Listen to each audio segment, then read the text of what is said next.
when you're going to do some artwork and you're wanting to convey to your artists how it should look or how you envision it to look, it's a good idea to just do a rough estimate, like rough it out and then put it in the game. You don't have to do this, but it's just a good idea. If you're not sure if you can actually convey how it's supposed to look to the artist, then they can see it and improve it later on. So what I want to do is I just not really crazy about the way the logo looks right now. It's just too transparent in the game. So I'm going to go ahead and use Inkscape to quickly just rough out some stuff.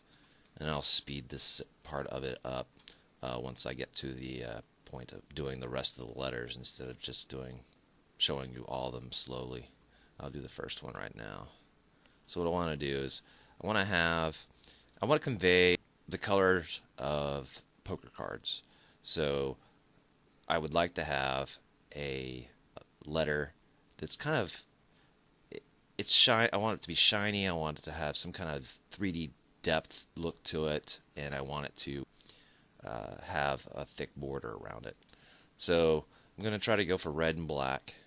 It would be kind of cool to put some symbols or something like that in this, but like a spade or a heart or something like that. But I'm not going to do that. I would let an artist do that. I just say, hey, I want this to be themed that way, and they'd go ahead and do it.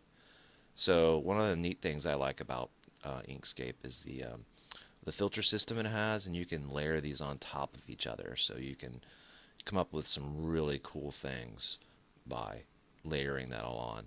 So I'm going to do a bevel to give it like a 3D look, and I like glowing metal for that. And so it comes out sort of like this, and you can smooth these pixels out in another application. That way you don't get this kind of like pixelated look on it. And also, Inkscape's not very good with zooming in really close to symbols. It runs a lot faster if you keep it zoomed out.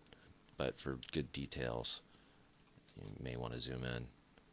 The filter editor allows you to modify the look and feel of this, and you can stack on all sorts of neat properties here. I found it's pretty difficult to go through that process without some kind of guidance. I'm not an expert on this program, so I usually go with the stock stuff. But there are a few things we can change, such as the specular lighting. If you were going to have a consistent look and feel, such as this guy here being rotated, if it will rotate, it's also cutting off some of the blur on the edges I see. There we go. So I have this kind of like guide over here of how it should be rotated along this line. So the specular lighting, I kind of want to have it come from the top right corner of the screen at a 45-degree angle and try to keep that consistent along all of the project. If we were to duplicate this guy, and let's see here, go ahead and copy it, and then you can paste another one at your cursor over here and rotate this guy, you'll notice that as far as the lighting goes, it becomes inconsistent because you're going to have this curve here. So what you can do to fix that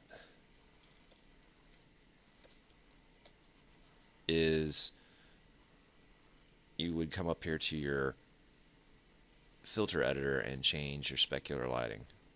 So it stays pretty consistent as if it were coming from a 45-degree angle up here. And so let's see here, we should be able to rotate this. I wish I could drag this up so I could see it a little bit better. So the lighting has a bunch of different properties. One of them is the actual height of the light. You can have it come directly down and then it'll be really bright, or you can have it a little bit off to the side and it'll be more solid.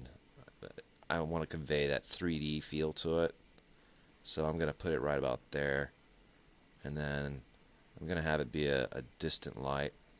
Let's see here if I can get this right.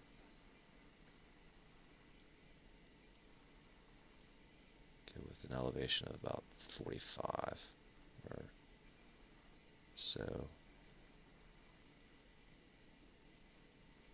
So now you can get it rotated around to where it's coming from the top right. I believe that's about 315. And that angle is based off of not the rotation here. This is object's already rotated. It's actually a constant angle around. So then you can come over here and do the same thing on this guy. Change it from a point light down to a distant light. Put the elevation about 45. Is that right? I put it at 62. We'll try keep it all consistent.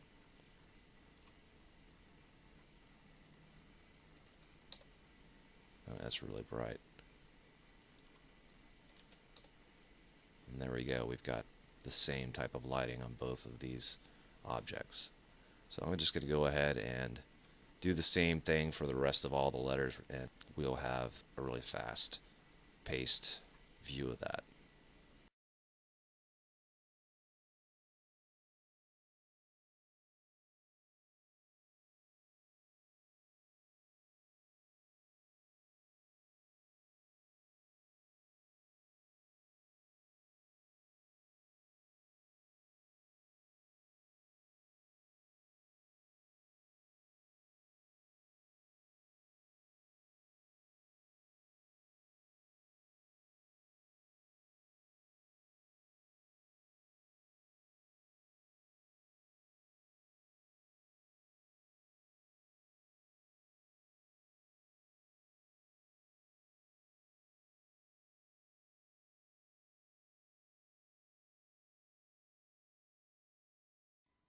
Now that the logo's done, I'm just going to drag the artwork into the project and then go ahead and insert it into the atlas.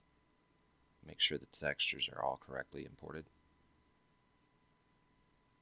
Delete the old textures. Make sure that the atlas gets updated properly.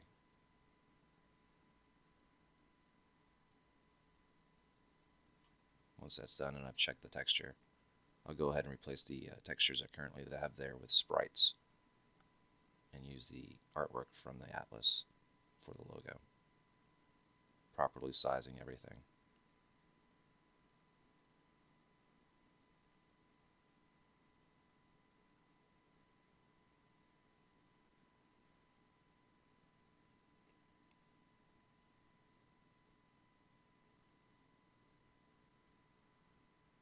Then after that, I'm going to go ahead and animate it to spin around.